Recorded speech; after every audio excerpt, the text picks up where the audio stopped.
the new government inherited no such deal. They're cheering and laughing because they love this. They think that the public taking on billions of pounds of liabilities is fantastic. Oh dear. Becoming a bit of a regular occurrence for our toxic Kemi Badenoch, isn't it? You know, absolutely embarrassing herself in Parliament, that is. Now, this happened on Saturday when Parliament was recalled to debate on special measures for British Steel. And everything was going smoothly until Business Secretary Jonathon Reynolds baited Kemi Badenoch on a statement she had made on Twitter. Now, did our Badenoch nibble? Oh, you bet your bottom dollar she did. Mr. Speaker, the legislation we're setting out today will also help end the uncertainty that has been hanging over British Steel's Scunthorpe site for too long. And I welcome the opposition's support today for this recall. But this issue should have been resolved years ago. I also believe they may now view it as a mistake to have given this essential national asset to this company. But I have to address, and I do this as a matter of genuine regret, the statement I saw made by the Leader of the Opposition yesterday. Because she claimed that, while she did my job, she negotiated a modernisation plan with British Steel to build an electric arc furnace at Teesside, followed by one at Scunthorpe. Mr. Speaker, I wish to make unequivocally clear to the House the new government inherited no such deal. We could not renege on that deal because it did not exist. On day one, I was told there had been a lack of progress on this matter to date. So if such a deal was negotiated, somehow in secret, I would ask the Leader of the Opposition to say how much money she agreed to give Xingye for this deal, what were the conditions placed upon it, and to state the obvious, building 2 electric arc furnaces in 2 different locations would be more expensive than building one in one location.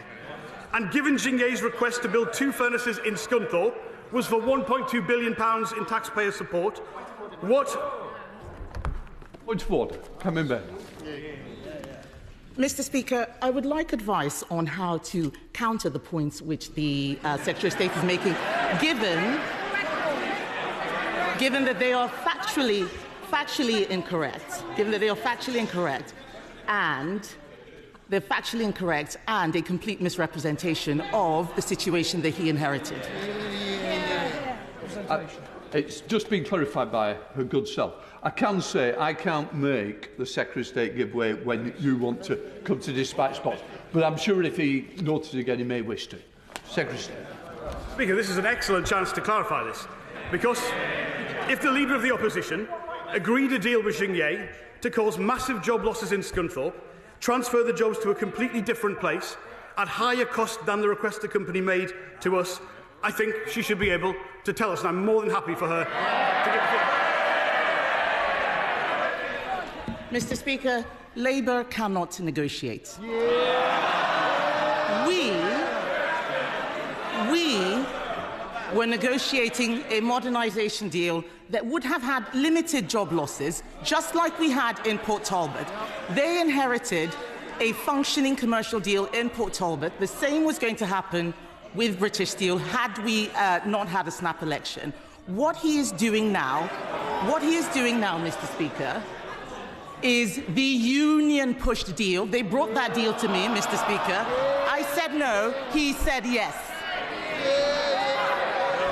Mr. Speaker, this is genuinely revelatory. I say again, if Xingye's request was for £1.2 billion to build at lesser cost in one place, what was the sum of money agreed by the Leader of the Opposition when she was Business Secretary to build in 2 places?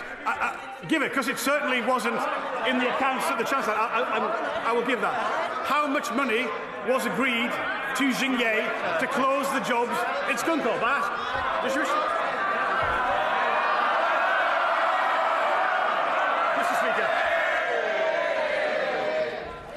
When you are negotiating, you do not have...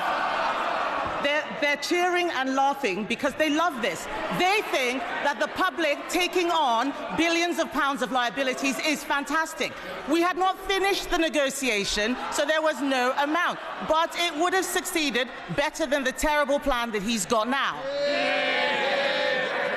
Well, Mr. Speaker, I believe our friends in the press will follow that up and find out exactly how much money the Leader of the Opposition secretly promised to Xingye to transfer those jobs out of Scotland. I think it might be wise, honourable members, on all counts, for that statement to be withdrawn.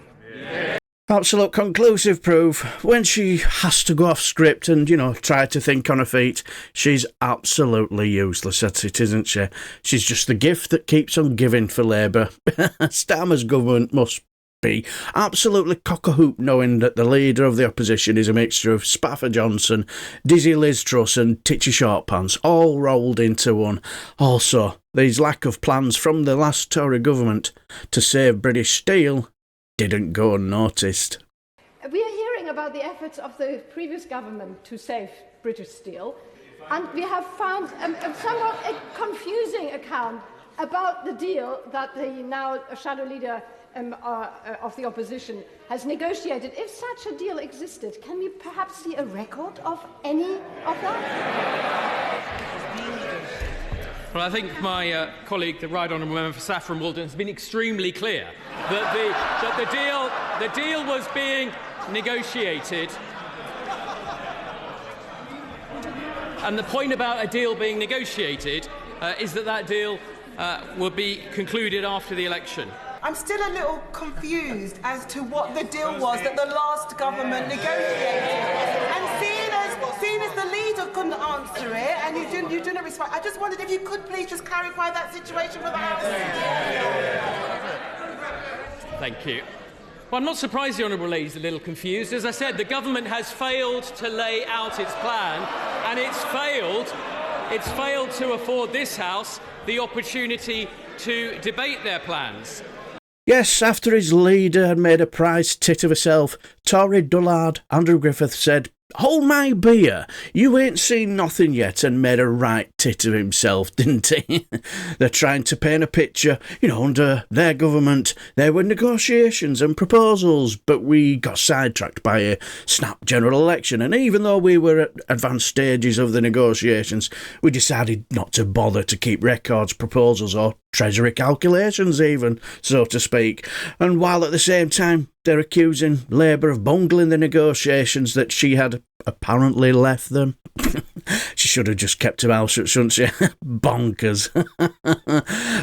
She's not going to last long either, is she? Not at this rate, but what do you guys think? Let me know down below, and if you enjoy everything House of Commons, select committee meetings and, anything political, please give us a like and subscribe, and I shall bid you farewell and take care, my friends.